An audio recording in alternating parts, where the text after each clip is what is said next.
వాస్తవానికి మనసు పెట్టి చేయాల్సిన పని. పాపం ఆ మనసు కవి ఆత్రేయ అని ఉండేది అధ్యక్ష.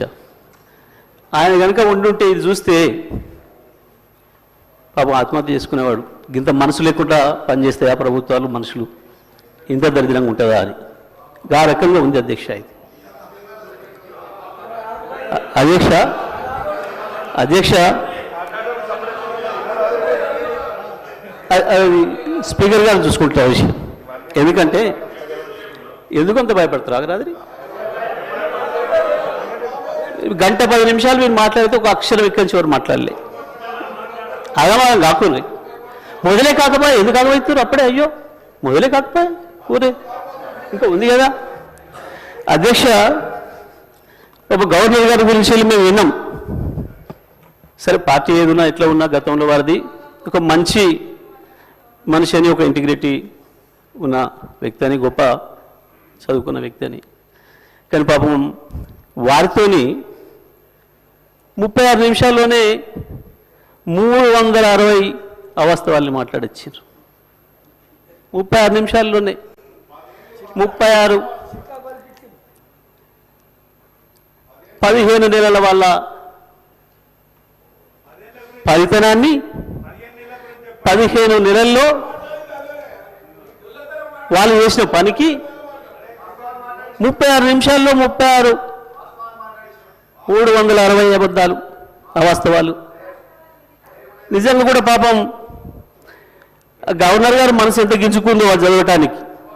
ఇంగ్లీష్లో అర్థమై ఉంటుంది, ఇంగ్లీష్లో అర్థమై ఉంటుంది అధ్యక్ష. నాకు తెలిసి మనస్ఫూర్తిగా చదవలేదు, గవర్నర్ గారు కూడా మనస్ఫూర్తిగా చదివి ఉండరు అధ్యక్ష. అది నాకు తెలిసి ఎట్టి బస్సులో గవర్నర్ గారు మనసుతో మాత్రం చదవలేదు అధ్యక్ష. పాపం చాలా మెకానికల్గా చదివి ఎప్పుడు వెళ్ళిపోవడం అన్నట్టునే పోయాను పాపం అధ్యక్ష. సరే ఇది ఒకవైపు అధ్యక్ష, నేను చదివిన మిత్రులతో మాట్లాడుతున్నా, దీన్ని ఎక్కడ మొదలు పెట్టాలి, ఎక్కడికి పోవాలి, ఇది నేను ఆలోచన చేస్తూ ఈ మధ్యకాలంలో నేను రైతుగా జరుగుతున్న పరిణామాలు, వ్యవసాయ రంగంలో వస్తున్న పరిస్థితులు, ఎండిపోతున్న పంట పొలాలు, ఎక్కువ తిరుగుతున్నా కాబట్టి అక్కడ రైతుల దగ్గరికి వెళ్తున్నా, రైతులతోనే ఉంటున్నా కాబట్టి ఆ రైతుల్ని కలిసి మధ్యకాలంలో ఎక్కువ మాట్లాడొచ్చున్నామని కాబట్టి ఒక్కసారి అదే రైతులతో ఒకసారి మాట్లాడి చూద్దాం. అయా రాష్ట్ర ప్రభుత్వం గవర్నర్ గారి చేత ఈ రకంగా మాట్లాడించింది ఇవాళ. సరే నేను వచ్చిన ప్రతిసారి మీరు నీళ్ళ గురించి కొట్లాడిన సార్, జర అసెంబ్లీలో మాట్లాడిన సార్ అని అడుగుతున్నారు. నాకు అవకాశం వస్తే మాట్లాడతా అని చెప్పిన, ఇక్కడ మరి స్పీకర్ గారు ఇస్తే కదా మాట్లాడాల్సింది మేమని.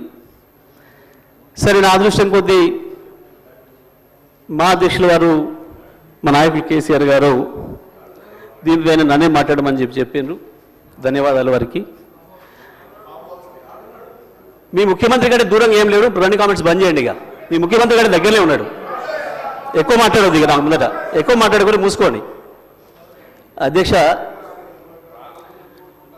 మాట్లాడితే ఆ రైతులకే వినిపిద్దాం ఈ విషయం కూడా అని మొత్తం సభ వినిపించింది అధ్యక్ష, తెలుగులో ఫోన్లోనే. నేను మొన్న పోయినప్పుడు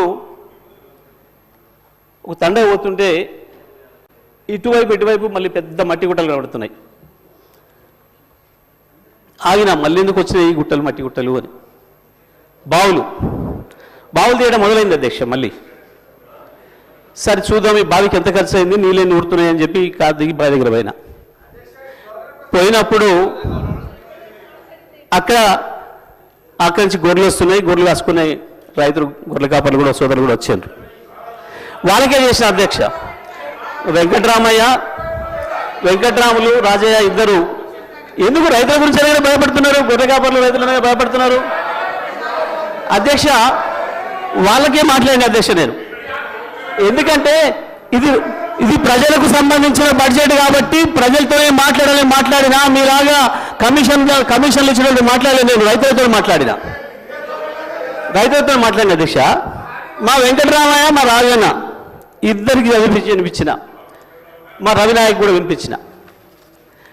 వినిపించి ఇది ఏం మాట్లాడలేదు దీని మీద, నేను ఎట్లా అనిపిస్తుంది అని అడిగిన. ఇలా నీకు అర్థం కాదేమో సార్, దీంట్లో మా ఊర్లే వెంకటయ్య అని ఉండే, ఆయన ఊర్లో ఏతుల వెంకటయ్య కూడా అందరూ ఆయన కథ ఉంది ఇలా అన్నారు. ఏం కథ అని అడిగిన. ఏ లేదయ్యా, ఒకరోజు పొద్దున్నే ఆయన భార్య సర్పంచ్ కాడికి వచ్చింది.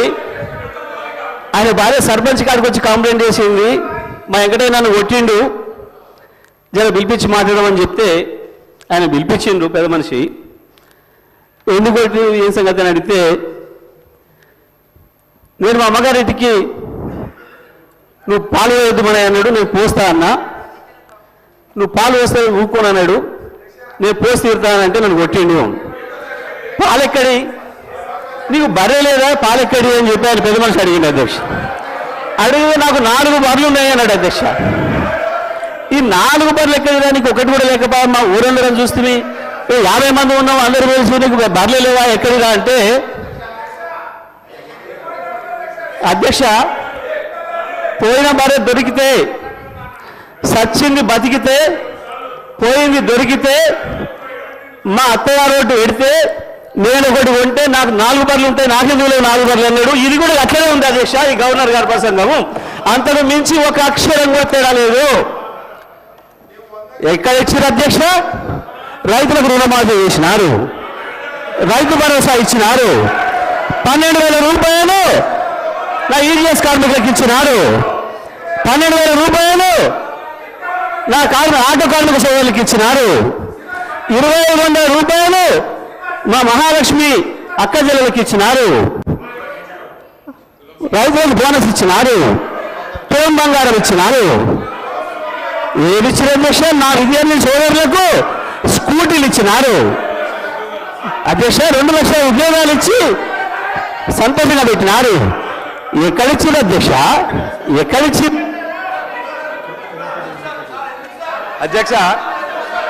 అధ్యక్ష పచ్చ కామర్ల వారికి దేశమంతా పచ్చగా అన్నట్టు ఎన్ని సంక్షేమ కార్యక్రమాలు అమలవుతుంటే గవర్నర్ గారి ప్రసంగంలో అన్ని అచ్చు గుద్దినట్టు చెబితే వాళ్ళకి అర్థం కాకపోతే ఎట్లా అధ్యక్ష? ఆ స్కూల్లో చదువుతూ అట్లా ఉంటుంది అధ్యక్ష. ఈరోజు ఆ స్కూల్లో చదువుకుంటే అట్లా ఉంటుంది అధ్యక్ష అంటున్నా. ఈరోజు 21,000 కోట్ల రూపాయలు రైతులు రుణమాఫీ చేస్తే వాళ్ళ కళ్ళ కనిపించకపోతే ఎట్లా అధ్యక్ష? ఈరోజు ఆడ తల్లులు 149 కోట్ల ప్రయాణం చేస్తే వాళ్ళకి కనిపించకపోతే ఎట్లా అధ్యక్ష? గృహజ్యోతి అధ్యక్ష 200 యూనిట్లు జగదీశ్వర్ రెడ్డి గారు ఊర్లో వెళ్ళాం అధ్యక్ష. పల్లెటూర్లలో 95% గృహజ్యోతి అమలవుతుంది అధ్యక్ష. 200 యూనిట్లు.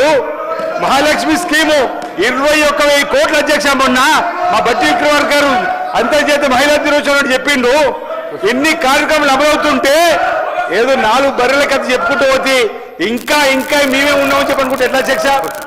ఈరోజు వాళ్ళు ఊహాలోకంలో ఉన్నారు అధ్యక్ష. ఇంకా వాళ్ళు ఊహాలోకంలో ఉన్నది, ఇంతకు చెప్పినట్టుగా ఊహాలోకంలో ఉన్నారు అధ్యక్ష.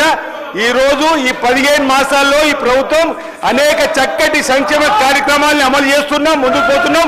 అదే గవర్నర్ గారి ప్రసంగంలో ఉంది అధ్యక్ష. గవర్నర్ గారికి గౌరవీయం చెప్పని కోరుతున్నాం అధ్యక్ష. ఈ సందర్భంగా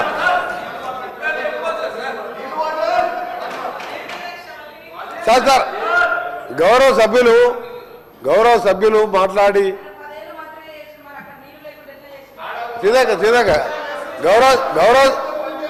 గౌరవ సభ్యులు వారు 2013 ఎన్నికల మేనిఫెస్టోలో కానీ మేనిఫెస్టో కంటే ముందు ఆయన పార్టీ పెట్టినప్పుడు కానీ ఒక అధికారానికి వచ్చేటప్పటికి ఒక 10 లక్షల సార్లు దళితుని ముఖ్యమంత్రి చేయకపోతే నా మెడ మీద తల ఉన్నది అను. నువ్వు ఇంప్లిమెంట్ చేసినావా? ఆఖరి దళితుడికి 3 ఎకరాల భూమి ఇస్తా, బోరేస్తా, మోటార్ ఇస్తా, 1.5 ఎకరం ఉంటే 1.5 యాడ్ చేస్తా, ఆయన ధనవంతుని చేస్తాను. చేసినావా? చేయలే. మూడవది, ఒక దళితుడు ప్రతిపక్ష నాయకుడు ఉంటే సంతలో పశువుల్లాగా ఎమ్మెల్యేలు కొనుక్కొని ప్రతిపక్ష హోదా లేకుండా చేసి దళిత వ్యతిరేకంగా నిరూపించుకున్నావు. ఇకపోతే అధ్యక్ష ఇంటికో ఉద్యోగం, డబుల్ బెడ్రూమ్, నీ బిడ్డలు తేడమనుకుంటారు. నీ చెప్పబట్టవా? 1,00,000 అబద్ధాలు ఆడి 2 సార్లు అధికారంలోకి వచ్చిన మీరు మా మేము చేసిన కార్యక్రమాలు 1,00,000 కోట్ల మంది ఇవాళ ఆర్టీసీలో ఉచితంగా మహిళలు ప్రయాణం చేస్తున్నారు. చూస్తలేవా? 50 లక్షల కుటుంబాలకు 200 యూనిట్ల వరకు ఉచితంగా ఈ రోజు కరెంట్ ఇస్తున్న మాట వాస్తవం కాదు. ఒక ఇంటికి 600-700 అంటే సంవత్సరానికి 7,000 రూపాయలు ఇలా మిగులుస్తున్నాం. ఇంకా చేసే కార్యక్రమాలు ఉన్నాయి. ఇప్పుడే మా సోదరుడు చెప్పినట్టు, శ్రీనివాస్ గారు చెప్పినట్టు 21 కోట్లు మన జిల్లాలో ఎన్ని వచ్చిన లెక్క తెలితే ఆ సభ్యునికి 2 లక్షల లోపు మీరు 1,00,000 అని చెప్పి 5 ఇన్స్టాల్మెంట్లో ఇస్తే 20,000 వడ్డీకి సరిపోయిన అధ్యక్ష. అంటే 15 నెలల్లో ఇన్ని చేసిన వాళ్ళం. మాకు ఇంకా 3-4 సంవత్సరాల సమయం ఉన్నది. ఇవన్నీ చేసి చూపిస్తాం. తొందరగా పడతావు. అసలు నువ్వు దళిత ముఖ్యమంత్రి అని ఇన్ని లక్షల మంది దళితులు మోసం చేసి ఇలా బీసీ కులగణన చేస్తే కేసీఆర్, కేటీఆర్, హరీష్ రావు పార్టిసిపేట్ చేయలే. అంటే మీకు ప్రజల మీద ప్రేమ లేదు. అధికారం కోసం తప్పుడు వాగ్దానాలు, 1,00,000 వాగ్దానాలు ఇచ్చును. నీవిచ్చిన వాగ్దానాలు సగం అయిపోయాయి. మిగిలినవి కూడా చేసి చూపిస్తాం. తొందర వరకు నువ్వు పోయి రైతుల దగ్గర కాదు, రైతుల కోసం ఎవరేం చేసిండ్రు, నారాయణ డ్యామ్ ఎవరు కట్టిండు, శ్రీరామ్ సాగర్ ఎవరు కట్టిండు, శ్రీశైలం ఎవరు కట్టిండు, ఎస్ఎల్బిసి నుంచి ఎవరు కట్టిండు, కల్వకుర్తి ఎవరు కట్టిండు, నెట్టెంబాడి, ఇవన్నీ చెప్పాలని చాలా ఉన్నాయి. గవర్నర్ పద్ధతికి మాట్లాడితే మంచిదని గౌరవ సభ్యునికి సలహా ఇస్తున్నా. మీరు చెప్పాలంటే చాలా ఉన్నది. మీ జగదీశ్వర్ రెడ్డి గారు. అధ్యక్ష తలసాని శ్రీనివాస్. అధ్యక్ష, మీ ద్వారా లెజిస్లేటివ్ అఫైర్ మినిస్టర్ గారు, డిప్యూటీ సీఎం గారు